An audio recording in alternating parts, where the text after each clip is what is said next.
Hello, this is the Vikstrand, and today we are going to take a look at 1975's absolute monster classic, one of the greatest movies of all time. We are going to take a look at Barry Lyndon. So, take your flintlock pistol, uncock it, and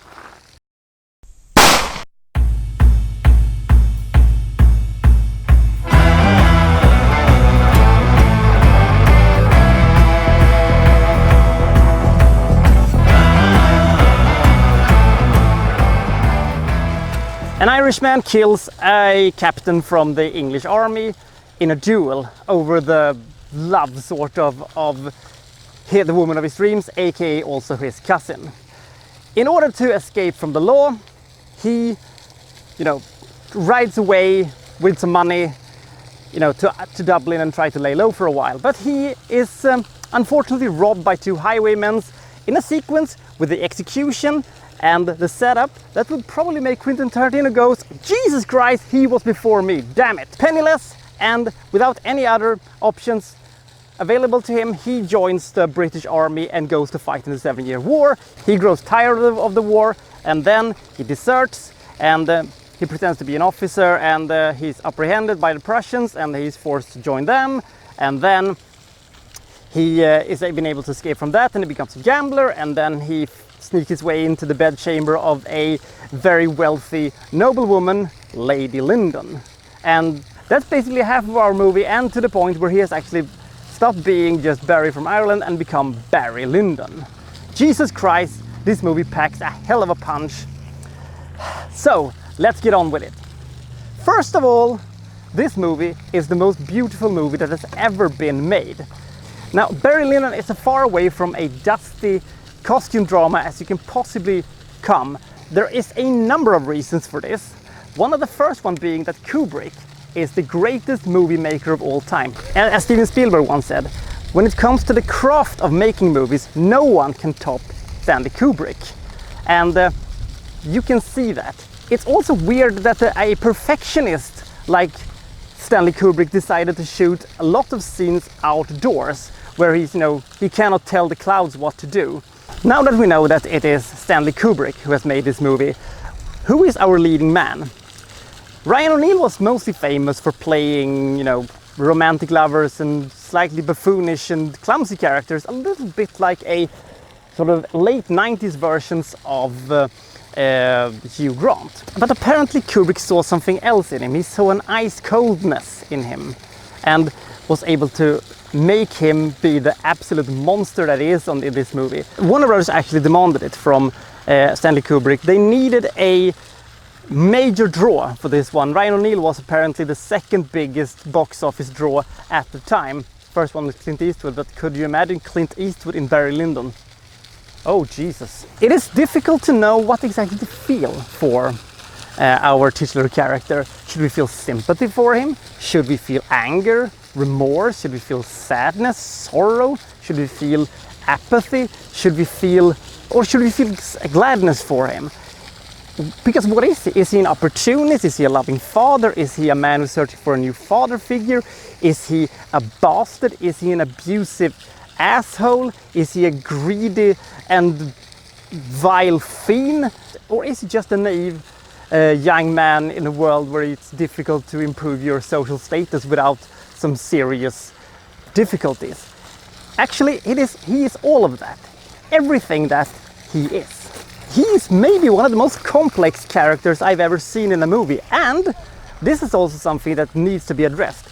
Barry Lyndon has the best character arc in the history of cinema if you're considering that you view him for one movie.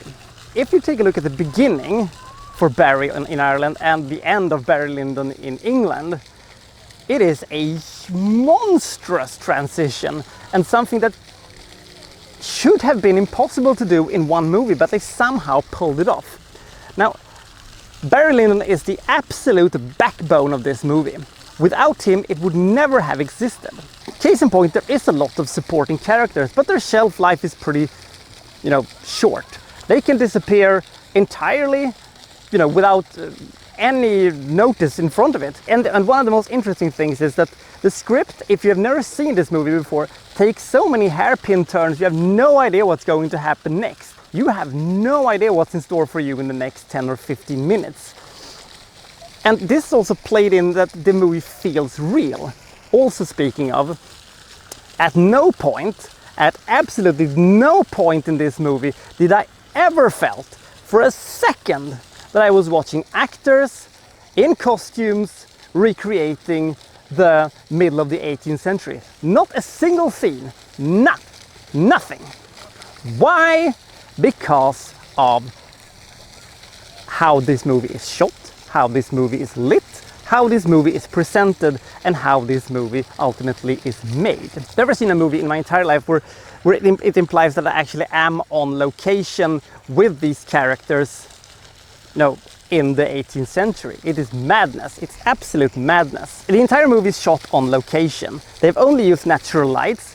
There is a rumor that they never used any electric lights, but no, they lied a little bit. But there is very little, artificial light in this movie, which makes this movie look absolutely fantastic. It must have been madness for the lighting crew to get this working. The indoor lighting looks fantastic. It is so well lit, it's so well shot, everything looks like 18th century paintings. And if that wasn't awesome enough, we also have these amazing tracking shots, these amazing Steadicam shots. The Steadicam was almost invented in this movie. They actually used lenses in this one that was used for NASA to take photos on the dark side of the moon. That's how intense, that is how advanced the cameras had to be to shoot the indoor scenes with candlelights. It is madness, absolute true madness. The movie has a reputation of being slow as fuck. And I can understand that thing because the movie doesn't exactly move in a rapid pace, but every single sequence and every single scene has a purpose. It drives either characters or it drives the plot. And with it being so incredibly gorgeous and incredibly awesome, I really don't care that it doesn't move that fast. If you would, tell the entire story of Barry Lyndon and, stretch it out for 3 hours, there is a lot of stuff happening. All the time, stuff is happening. It is absolutely fantastic. All of his tracking shots and all of his zoom-ins and all stuff like that, they look cool, but they also have a purpose. They have a narrative purpose. I will explain a little bit more about this in the extended review because, of course, it's going to be an extended review for this one. Mark my words. This movie is basically a two-parter.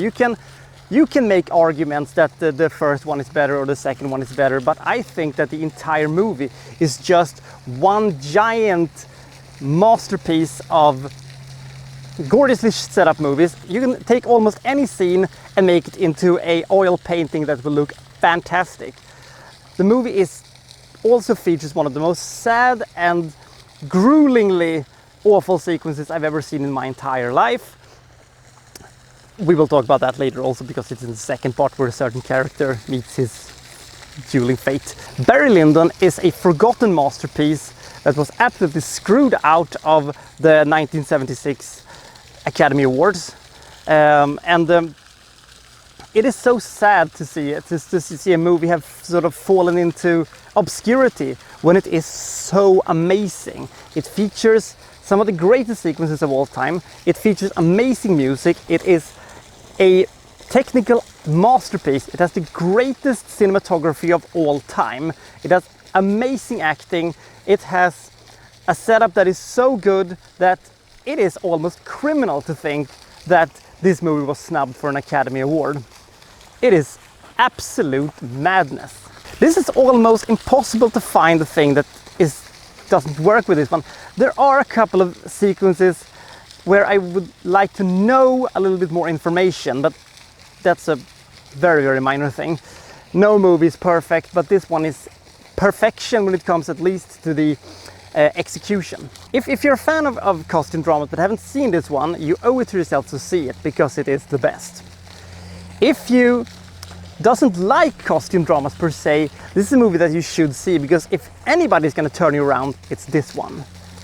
If you have seen it and really liked it, you owe it to yourself to see it one more time at least because Yes, it is 3 hours long, but these 3 hours vanish into thin air. The second time you see it, or the third, or the fourth, or the fifth time you see it, it will just keep improving.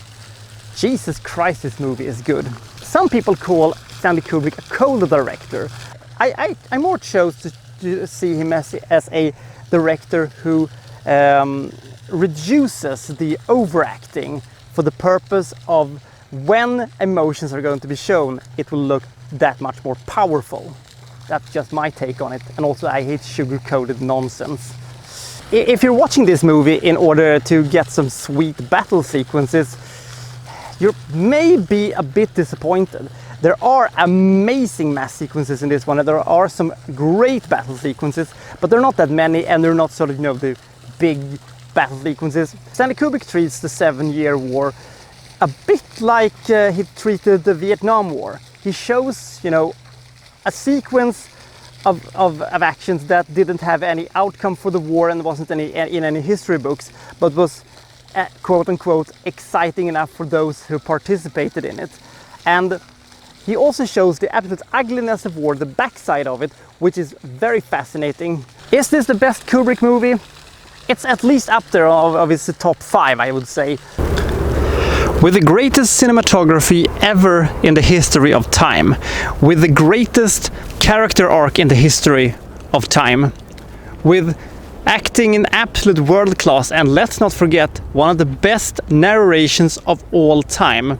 I have tried to find something that doesn't work with this movie, but I can't. It looks fantastic, it feels fantastic, it has a script that is so clever, and it just delivers on every single cylinder that it can deliver on.